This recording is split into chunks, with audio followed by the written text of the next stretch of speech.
بسم اللہ الرحمن الرحیم۔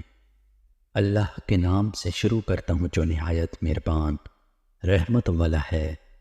آپ سبھی ناظرین کو فیضان وائس چینل میں دل کی اتھاہ گہرائیوں سے خوش آمدید اور خلوص بھرا سلام۔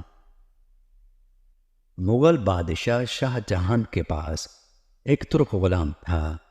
وہ بادشاہ کو پانی پلانے پر تعینات تھا۔ سارا دن پیالہ اور صفرائی اٹھا کر تخت کے پاس کھڑا رہتا تھا۔ بادشاہ اس کی طرف دیکھتا تھا تو وہ فوراً سے پیالہ بھر کر پیش کر دیتا تھا۔ وہ برسوں سے یہ ڈیوٹی سر انجام دے رہا تھا اور بڑی حد تک بادشاہ کا رمز شناس ہو چکا تھا۔ لیکن ایک دن اس سے غلطی ہو گئی۔ بادشاہ کو پیالہ پیش کیا۔ بادشاہ گھونٹ بھرنے لگا تو شاہی پیالے کا ایک کنارہ جھڑا ہوا تھا اور ٹوٹے ہوئے پیالے میں پانی پینا ہندوستان کے بادشاہ کی توہین تھی۔ بادشاہ نے پیالہ نیچے دے مارا اور غلام کو 20 کوڑے لگانے کی سزا دے دی۔ بادشاہ کا حکم آخری حکم تھا۔ غلام کو کوڑے بھی لگ گئے اور وہ ڈیوٹی سے فارغ بھی ہو گیا۔ وقت بدلا، اورنگزیب عالمگیر نے اپنے والد کو قید میں ڈال دیا اور وہ تمام غلام اور ملازمین بوڑھے بادشاہ پر تعینات کر دیے گئے جنہیں کبھی شاہ جہان نے سزا دی تھی۔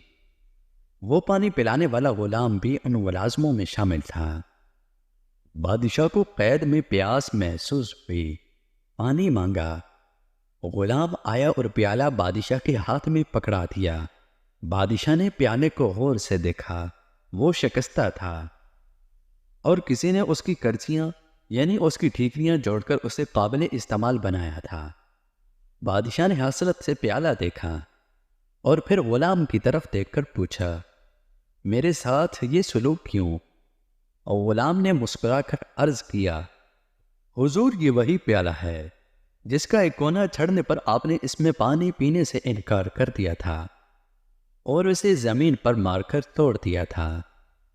میں نے اس ٹوٹے ہوئے پیالے کی کرچیاں اٹھا لی تھیں۔ میں نے انہیں جوڑا اور اس گھڑی کا انتظار کرنے لگا جب آپ کو وقت اس پیالے میں پینے پر مجبور کرے گا، اور بادشاہ سلامت وہ وقت آ گیا ہے۔ شاہ جہان کی آنکھوں میں آنسو آ گئے۔